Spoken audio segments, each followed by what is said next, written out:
Ideally for us, we would like to treat an acquisition just like a renewal process. So 3 to 4 months in advance of buying, we're starting the process and we're telling you, here's all the information that we're going to need. Because ultimately, a lot of the information we are going to need is probably going to get pushed a little bit because there's more important things to get the deal done. So the more we can have that in front of people, they're meeting with the seller often. It's just a good reminder, hey, I still need this. I still need this for the insurance. So yeah, 3 to 4 months ideally. And that's why I've told people before, who know in the back of their mind, I want to buy a business eventually. Hey, start the interview process of agents, not formally, but when you're at networking events, take notes of who gave you the time, who you liked, who you think might be a good fit for you, and go to coffee with them. So when the time does come, you're not calling 5 different other agents. You have your guy, you're your person, and you're ready to go.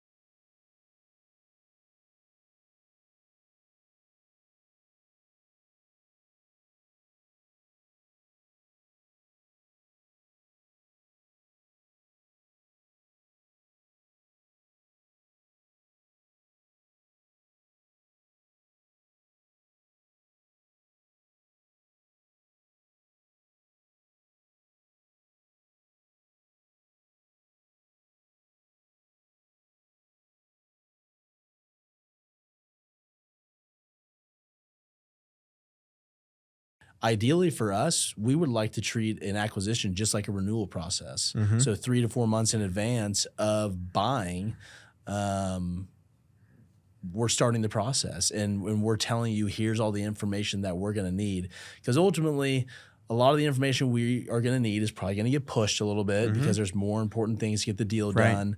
So the more we can have that in front of people, they're meeting with the seller often. It's just a good reminder, hey, I still need this. I still need this for the insurance. So yeah, 3 to 4 months ideally. And that's why I've told people before, who know in the back of their mind, I want to buy a business eventually. Hey, start the interview process of agents, not formally, but when you're at networking events, take notes of who gave you the time, who you liked, who you think might be a good fit for you, and go to coffee with them. So when the time does come, you're not calling 5 different other agents. You have your guy, you're your person, and you're ready to go. Welcome to the How to Buy or Sell a Business Successfully podcast. The concepts discussed in this podcast are for informational purposes only. No attorney-client relationship is intended or formed by this podcast. No legal advice is intended in the substance of this podcast. Feel free to check out our website, www.goforemanlaw.com. Enjoy the show and welcome your hosts, Jake Wayman and Sam Foreman. Welcome back to another episode of How to Buy and Sell a Business Successfully. My name is Sam Foreman. I'm the host today, and I'm founder of Foreman Law. Our firm focuses on working with folks that are buying or selling a business or engaging in some other ownership transition. We're passionate about helping our clients build the businesses that create thriving local communities. And we're just really excited that you're joining us here as a listener today. One of the best things going on in my life right now is being able to take a vacation. We took one recently as a family to Waco, Texas, which is a convenient drive away from Wichita. And when we were making that trip, it was roughly 10 degrees here in Wichita, and it was about 60 degrees in Waco. And so that was a really good exchange on the weather pattern. But it's just really nice to be able to step away, take a little break with the family, really unplug, and truly grateful to have a team we could rely on to be able to do that. If you're there as a business owner and you're thinking about, man, I can't remember the last time I had a vacation that I could unplug on, I really encourage you to do that. It's a great way to invest in your family and in yourself. And if your business is not to a place where you can do that yet, it's a good opportunity to kind of reflect on what will allow you to be in that position. Really grateful to be joined by Tyler Fee of Fee Insurance today. We are here to sell you life insurance products and annuities. No, I'm just kidding. We're here to talk to you about how to help manage risk through insurance, and especially thinking about that in the context of a deal process, whether you're on the buy side or the sell side, and really being prudent with that. Because at the end of the day, you don't want to rely on just what's in the contract. You really want to make sure you've got the right tools in place. Tyler, why don't you tell us a little bit more about yourself, your business, and what's one of the best things going on in your life right now? Yeah, sure. Thank you so much, Sam. I appreciate you having me on. And I guess before I start, I do want to say, you and Jacob are probably the most, I don't know the word to use, the most value add intentional connectors I've ever been with. A lot of people are good at connecting and networking, but you and Jacob, Jacob specifically was one of the first people I met when I moved to Wichita 6 years ago. And you guys, instead of having breakfast and saying, how can I help you? You guys both have said, here's 3 people you should meet, and I'm going to connect you to them via email. So I'm going to introduce you. And not everybody does that. So super grateful for both of you guys. I appreciate that, man. Thank you. Likewise. I'm Tyler Fee with Fee Insurance Group. We're a 4th generation family-owned insurance brokerage, specializing mostly in commercial, but we do personal life insurance and employee benefits. The best thing going on in my life, I'm going to go with you. We went on vacation, our first family vacation. I have a family of a 5-year-old, 3-year-old, and 1-year-old. So it was our first family vacation ever to Scottsdale 2 weeks ago. And, very cool. I couldn't agree more. You have to do it. My wife basically forced me to, and I was happy I did it. What's your wife's name? Katie. Katie. Yes. Shout out to Katie. Shout out to Katie. Yep. They're challenging, but more than anything, they create memories. And I discounted that. The best memories were my 5-year-old daughter got mad at me because I had to get on her a little bit. And she said, I hate everyone in this family except Mom, Grace, Emma, and Banks. So the process of elimination. And then she also, she also fired us on the trip. She got mad at Katie and I. And she said, "You're fired. You guys are fired." Oh no! So yeah. Oh man, has she been watching The Apprentice? I think she's been watching too much Donald Trump. I guess. Yeah. Oh, that's awesome. I've got a 3-year-old, and we're riding the potty training struggle bus right now. But we're getting huge progress this week. Huge progress. But he's been calling me and my wife by our first names for like the last couple of months. Like Sam, Meg. We've stopped responding most of the time. We're working on it. We're like, no, you can call me Dad. Or sometimes when I'm upset, I'll be like, you can call me Mr. Dad. But yeah, we're making progress on that. But man, that's hilarious. Yeah. Like you're fired. Oh, that's awesome. Well, I'm glad you were able to take that time. That's great. So one of the things that from a business perspective, let's start on kind of the sell side and thinking about insurance and kind of rewind it for folks, not just like, hey, right at the deal process, what are you thinking about? But when you're thinking about positioning your business for sale and you're thinking about like the insurance aspects of things and you're lining things up, 3 to 5 years in advance, because all of our listeners are intentionally planning at least 3 to 5 years ahead of things, which is what makes our listeners the best, smartest, best looking audience out there. I'm a listener. Yes. There you go. What are things that people from an insurance perspective should be thinking about, a couple years in advance of a deal process? Yeah, that's an interesting question because I've been on both sides of a buyer buying a business, a client buying a business, and a seller selling it. The seller is usually not going to tell you until about a month in advance. So if I could tell them something, 3 to 5 years, I would probably say, buy the coverages that you don't feel like you needed in the past.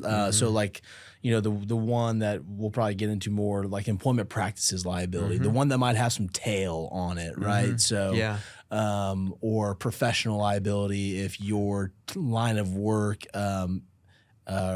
ask for that. So whenever you sell a business, we're always going to recommend that you buy extended reporting period policies, which basically give you coverage 2 to 3 to 4 years outside of when you sell the business. And if you already have those coverages in place, the ones that you'll want to buy that policy for, Right. it makes that transition much easier and more years of coverage. Right.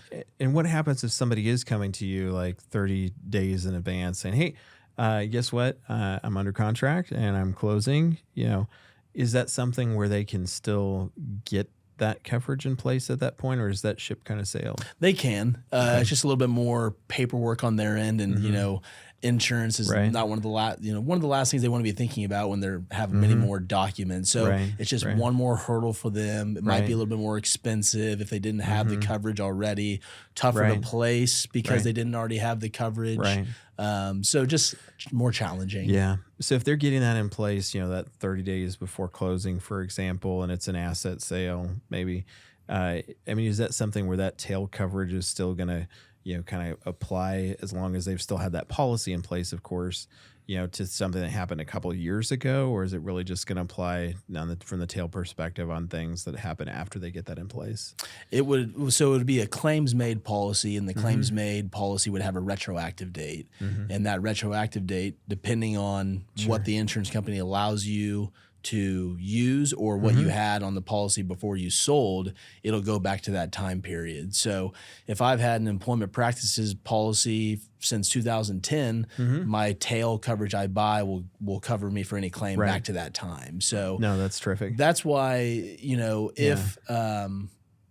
if you're going to sell, buying it now, you're ensuring that you will have coverage longer. Because if you're somebody who hasn't been carrying employment practices insurance, and you go to your agent and hey, I'm closing in 30 days, you're not going to be. I would assume you're not going to be able to have that policy date, or maybe you could have it apply retroactively prior to the date it's put in force? They might limit the retroactive date a little bit. Sure. It might be more challenging, more expensive. Sure.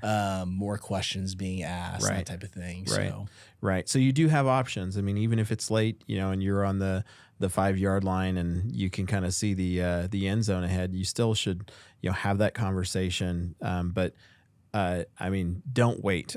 Right. Yeah. Don't wait for till the last minute to address some of those things. Because especially if you're doing a deal that has a lot of work involved in completing it, those last 30 days, for example, are going to be consumed with lots of other details that are helping you manage risk and maximize your opportunities.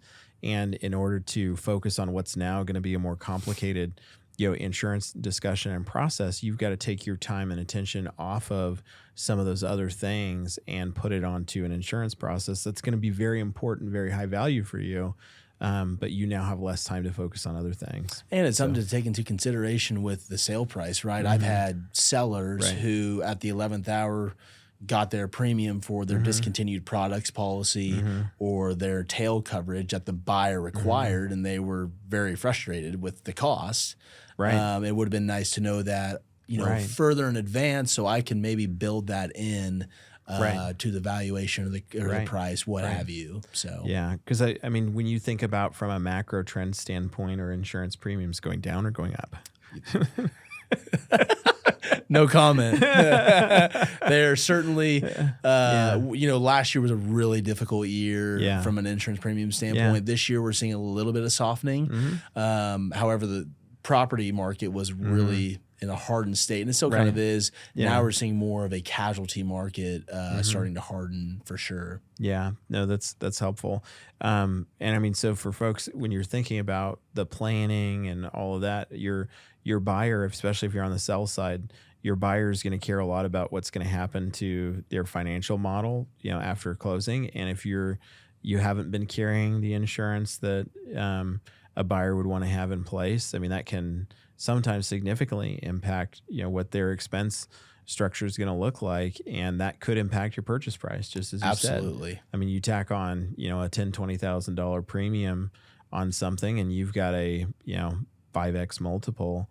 There's $50,000 to $100,000 in purchase price adjustment that you might be expecting that could have been negotiated around earlier in the process if you had more transparency and clarity on that particular item. Great point. So, when you think about like difference between an asset sale and a stock sale, I mean, one of the things I think about from an insurance perspective is things like directors and officers insurance, and thinking about, hey, if you're on the sell side, for example, and you're now no longer on the board and you're no longer, an officer of the company, or maybe you are, but now you're not the one calling the shots.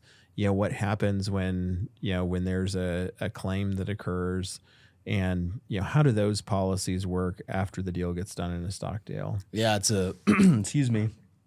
It's one of those things. Even though it's a stock deal, you want to have some type of tail coverage in place. I know the buyer's assuming all the liabilities, and that's obviously a part of the deal. But if I'm the seller, I want to have something to protect me as an individual as well, just buying some type of tail policy if I'm getting out of it. Sure. And for listeners that may not be familiar, can you kind of explain what a tail policy is? Yeah, sure. Sorry.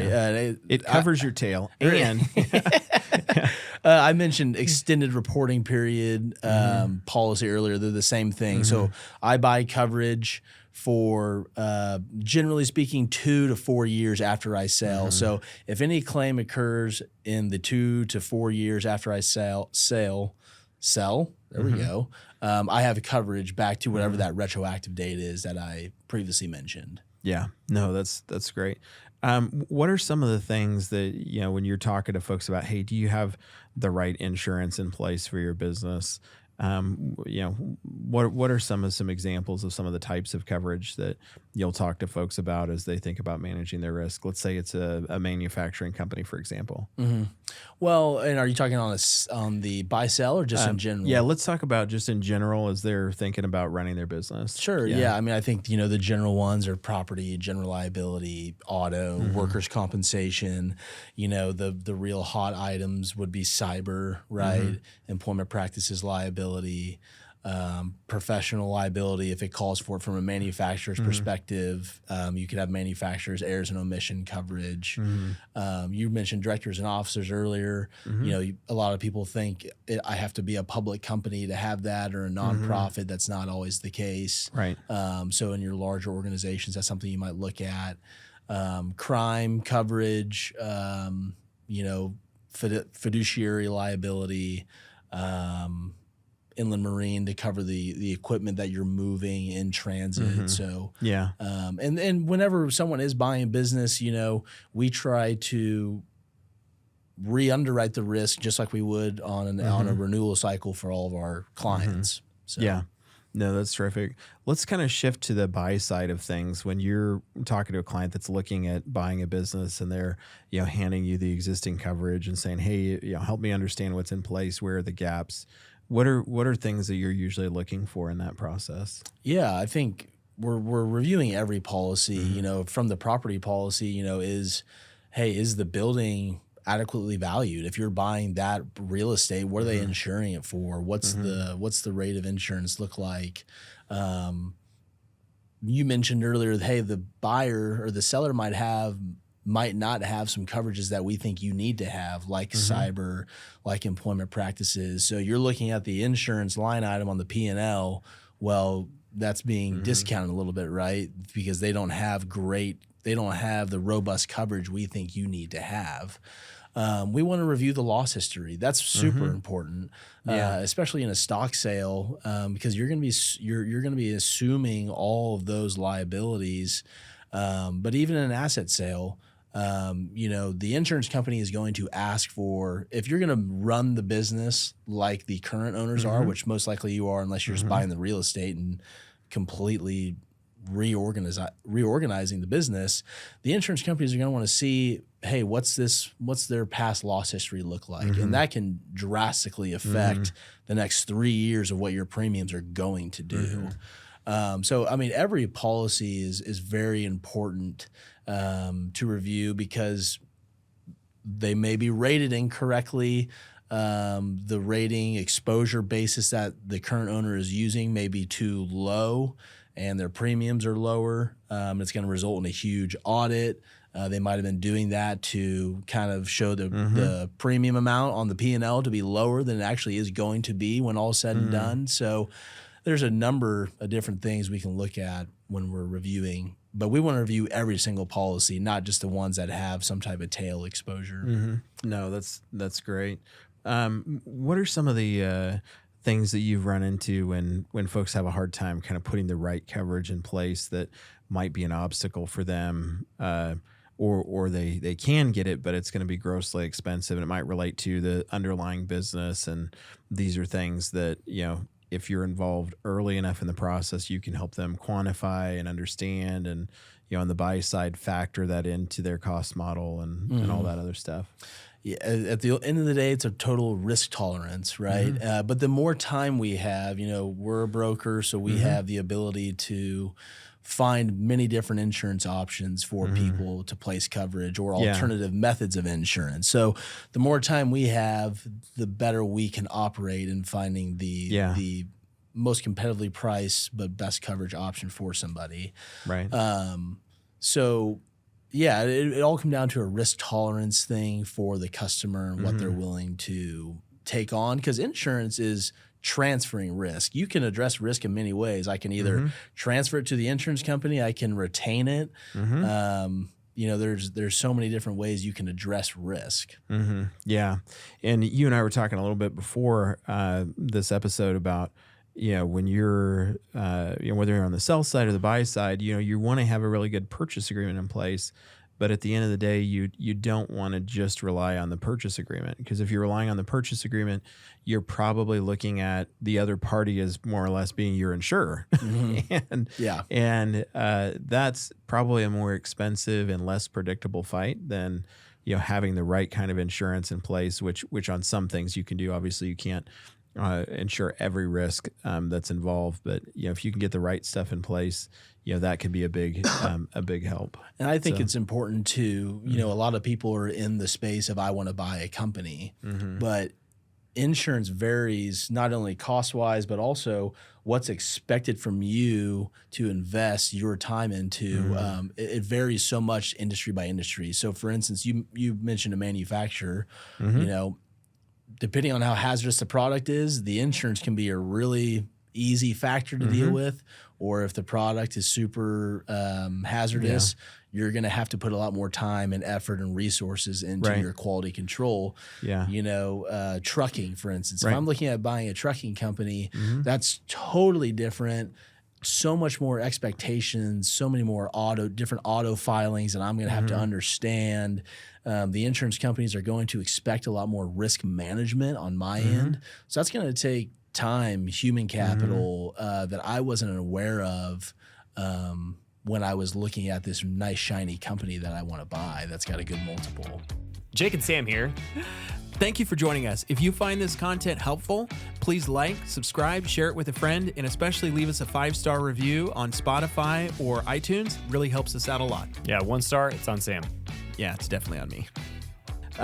When you look at some of the trends that you're seeing in the insurance market and how those kind of integrate with how people are looking at either selling or buying their businesses, I mean, you mentioned some earlier with premium trends, but when you think about specifically how insurance trends are impacting, kind of the M&A space, what are some things that you're seeing right now that are helpful for people to just kind of be aware of? Yeah. Trends wise, I've kind of hit on the hot topics earlier. Cyber is one. That's a super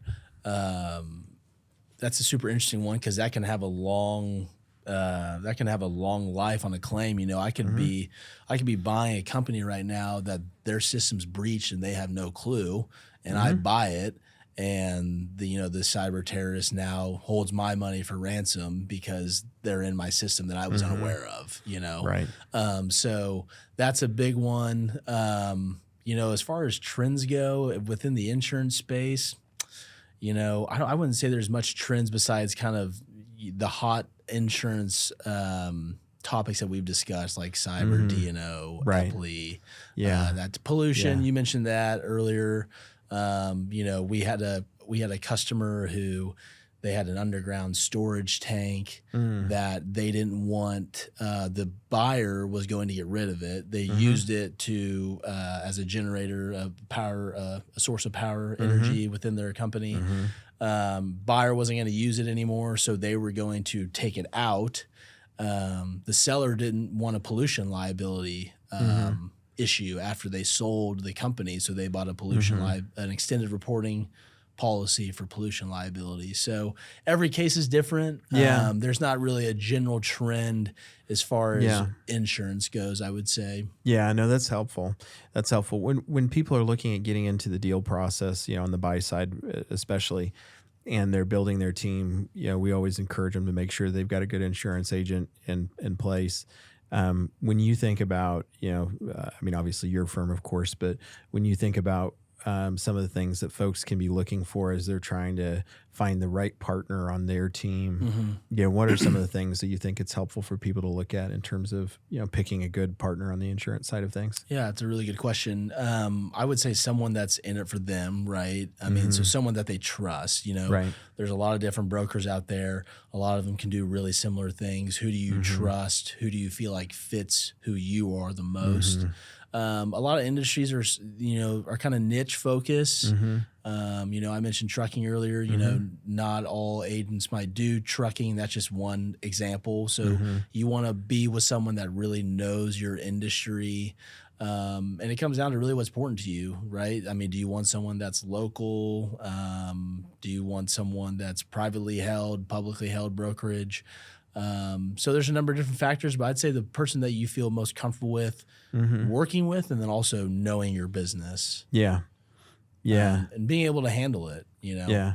No, I would echo that. I mean, and kind of across the board as folks are building their teams, if you're not going to be someone's tier one client, where they're going to prioritize that relationship, especially on something that's as important to you and your family and your team as buying or selling a business, you really need to take stock, I think, of whether or not you're going to get the service level that you need. Because the decisions that you make, insurance related or otherwise, are going to have really long lasting impacts. And you want to know that somebody's giving that the depth of thought that you need and deserve to, make great decisions about your deal process. I think our industries are relational driven, and I think that's what you guys do a great job of. That's our number one value is relationships. And so that's what we want to work with someone that values what we value too, right? That's our target customer. So being really relational driven, I think, on the sales side of things, on the merger and acquisition side,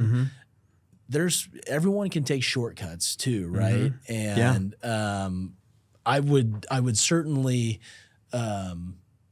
caution anybody of an agent trying to skirt the system in a certain way, try to get around something, because it eventually could come back.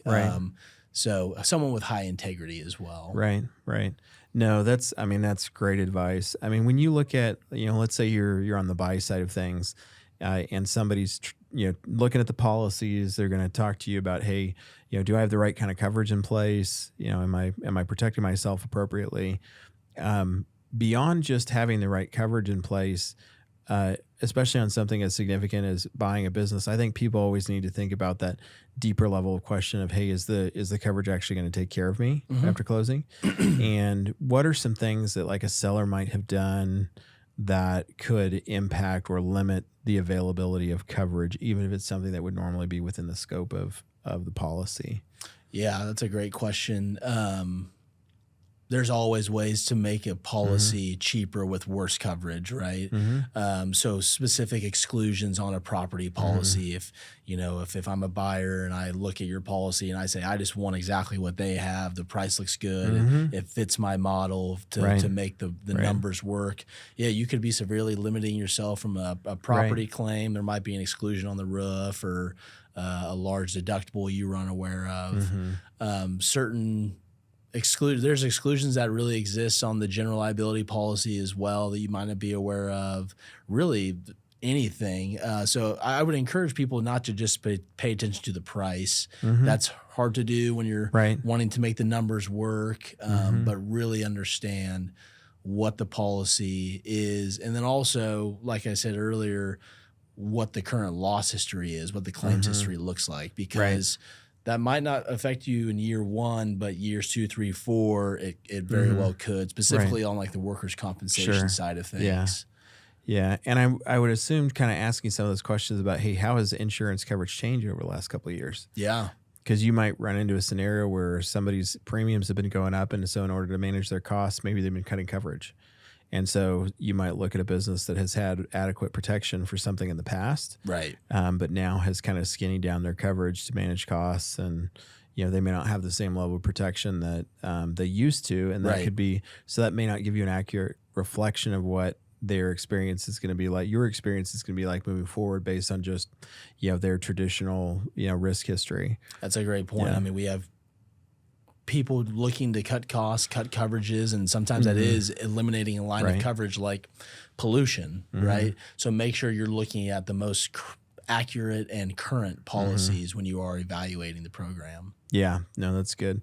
I mean, do you ever run into instances where like somebody's had a policy in place and the risk might be insured, but the coverage isn't available because and I mean, you used the example earlier. There are folks that kind of try to skirt the system a little bit, or may not follow the process exactly correct. And how does something like that, whether it's a business owner that's not doing things right, whether that's intentional or unintentional, I mean, how can that impact the availability of coverage, for example?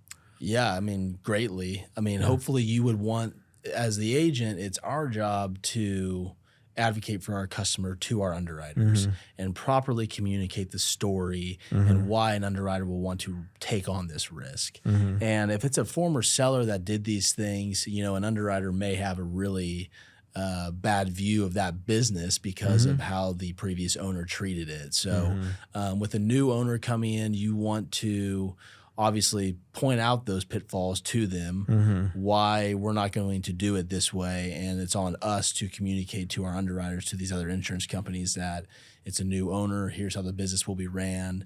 And we want to buy the right way. We want to cover our company adequately and not cut corners. Yeah, no, that's helpful. I mean, when you've seen folks that have that have cut corners, what are some of the places that for folks that are wanting to make sure they've got good coverage in place, and that they're, whether they're on the buy side, the sell side, or they're just kind of growing and operating their business right now, what are some of the places that you see people most often cut corners that leaves them with some exposure that, they may end up wishing they hadn't taken on? That's a good question. I would certainly say the cyber side, no question. I think anyone in insurance has probably talked to somebody about cyber, and that they ultimately had a customer get breached who said, I don't need it because I don't have an exposure. The employment practice side as well. Hey, don't need it. We've been in We're business good people. Everybody loves us. Yeah, exactly. The property side of things, we've seen people. Property, like I said earlier, has been a really difficult market the past couple of years. Hey, I'm gonna exclude that peril. I don't need that. I'm fine with that, and something happens, and then you're in trouble. So those are the main ones that come to mind in the years past with how prominent those topics have been, where I've seen people cut a corner and it come back to hurt them. Yeah. No, that's good. From a logistical standpoint, when somebody's buying a business and it's a stock purchase, for example, and there's existing policies in place. I had a deal recently where the insurer wanted to re-underwrite everything and basically cancel policies and reissue. Yeah. And so just as folks are going through the process, is that the typical process that they should expect? And then how does that impact coverage? And that's a great question. Yeah. From a stock perspective, sometimes the insurance company will allow you, if it's a long-time employee that's been there for a long time, they'll allow you just to keep coverage, and just there is a clause in the policy that says you need to let us know change of control. And sometimes they'll keep it and you'll be good. But more oftentimes than not, it's a re-underwriting situation. And I want to gather as much information as I possibly can on behalf of the buyer, again, to advocate for them, to paint a picture to the underwriters of why this is still a great risk.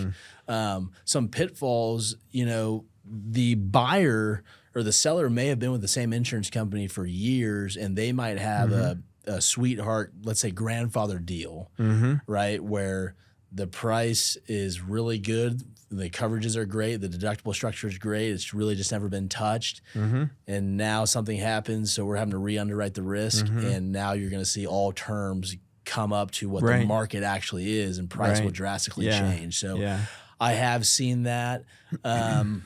Oftentimes a underwriter will say they'll reprice it because, hey, this new owner has no experience in this industry. Yeah, my risk just changed. Right, exactly. Yeah. So or you might see some employees be upset with the ownership change, so they might see more risk there from a work comp perspective. But yeah, more oftentimes than not, they're totally re-underwriting it. They're looking at it as a new submission. So it's really up to the agent to fight on behalf of the buyer to try to convince them as much as we can. This is the same risk. This owner's qualified. Here's their resume.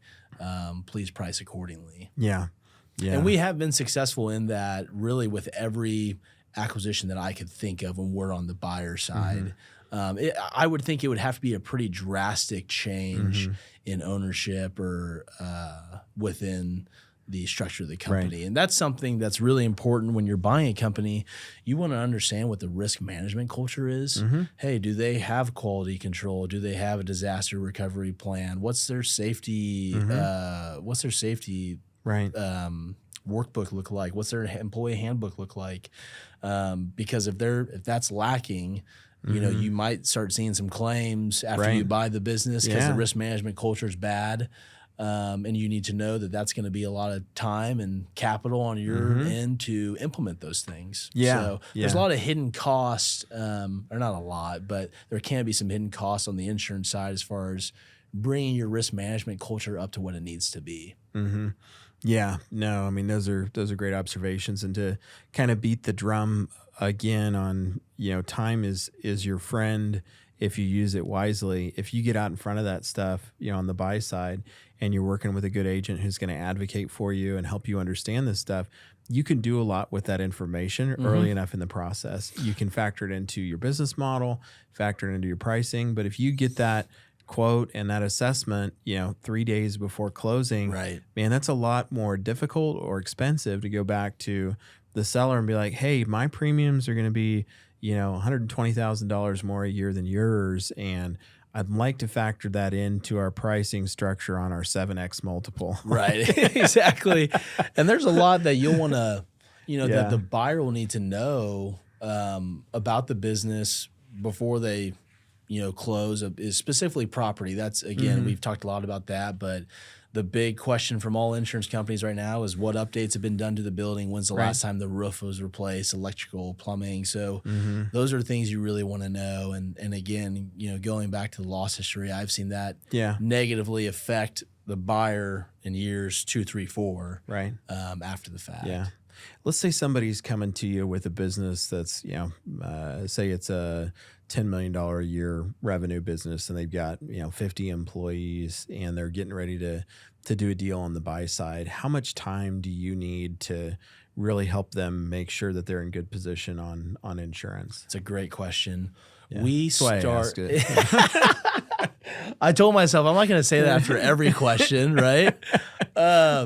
We'll edit it out. Go on. We typically start, if we have a client that's renewing their insurance on April 1st, we start 3 to 4 months in advance with their renewal cycle, gathering the information we need, starting to kind of get our story together to take to our underwriters. So ideally for us, we would like to treat an acquisition just like a renewal process. So 3 to 4 months in advance of buying, we're starting the process, and when we're telling you, here's all the information that we're going to need, because ultimately a lot of the information we are going to need is probably going to get pushed a little bit because there's more important things to get the deal done. So the more we can have that in front of people, they're meeting with the seller often. It's just a good reminder. Hey, I still need this. I still need this for the insurance.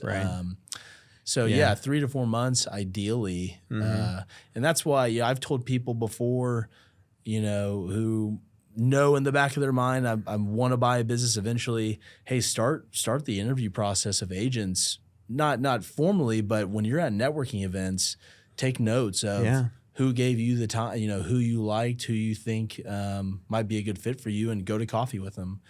So when the time does come, you're not calling 5 different other agents. You have your guy, you're your person, and you're ready to go. Yeah, no, I mean, I can't echo that enough. You always want to start building your team before you need it. And I mean, a lot of times, regardless of who it is that's on your deal team, a lot of them, there's not going to be necessarily a paid engagement right out of the gate. Right. But like you said, you don't want to be in a position where you're trying to scramble around and build your team while you're trying to execute on your deal process, because you've got to pull so much of your time and attention away from, doing the deal, understanding the business, structuring the deal points and stuff, to, picking the people that are going to help you do that. And so the more prepared you are, the better you're going to be, better off you're going to be. And, from my side of things on the diligence, if you can get your things lined up with your insurer, and you can be gathering that information while you're doing the initial due diligence process, that can also give you, especially if you're on the buy side, additional reasons to motivate the seller to say, hey, I've got to get my insurance in place. I've got to get all this lined up. I've got to have all this information so that I can, make sure that we're on track and on time, because most of the time people are going to care about that timing element as well. Right. And again, relationships are king. I mean, I've been in deals. Like I said, I've been on the buyer side before. I've been on the seller side. I've been in a deal where there was 2 or 3 agents involved, and if you think getting a deal done is already hard, get more people involved, and it makes it even more difficult and confusing, especially for someone who's never been in the buying process before. So. Yeah. And I mean, one other, to continue to beat the drum on timing, the earlier out in front of things you get, the better answers you're going to be able to give to your agent. Right. And through the deal process, the information is going to change, right? Speaking specifically to the buy side, your deal structure is going to change. You're going to learn things about the business that are going to make you need to go back and say, hey, I know I said this on the application, but really it's these things. And you're always going to be doing your best, but you've got to have that accurate information so that your team can really put it to work, the best for you. And a lot of insureds don't know this, but the more information you can give me, the better. And then I can make my case to the underwriter. The more information I have, I can get more advantageous pricing on your behalf. So please know as much as you can, get from the seller as much as you can, so I can make that case for you moving forward. No, that's helpful. What are some red flags that you've seen on deals that you've worked on from an insurance perspective? It's a good question. I've mentioned it before, workers' compensation. I worked on a deal before where there was 2 work comp losses that year, and they were big losses. In our world of work comp, there's what's called an NCCI experience mod, and really it's a rating factor assigned to a company based on their losses, and it affects you for 3 years. And this buyer was buying a business. He bought the business, didn't know until after the fact that this loss occurred, and his mod was affected for the next 3 years. So his work comp premium was double of what the old owners was, just because of those claims that he was inheriting. So not having a full understanding of the claims history is certainly a red flag. Right. I mentioned the cyber deal earlier. How secure is your system? What kind of system am I inheriting? And then certainly employment issues. What's the culture like? I'm buying something that looks good on paper. The money makes sense, but I get in there and the culture is really bad, and it's creating not only issues from the risk management side of things, but just in general my day-to-day life. So those have probably been the 3 things that I've seen that's been a negative effect on a buyer. No, that's helpful. Well, Tyler, thank you so much for joining us today. Really appreciate it. We're, one of our big goals with the podcast is to partner up with our audience to help them successfully grow and then transition the businesses that help create thriving local communities, and the content that you're helping share today is really helpful on that front. We really appreciate you taking the time to do it. So thank you. Really appreciate you guys. Awesome. Well, and to all of our listeners, thank you for joining us. What you're doing matters. The people that you serve, the people that you lead, the communities that you're impacting, everything that you do is really important. Stay encouraged and stay after it. Thank you for joining us today. For future episodes, please subscribe to the podcast on Apple Podcasts or Spotify. And please check out our website at www.goforemanlaw.com/learning.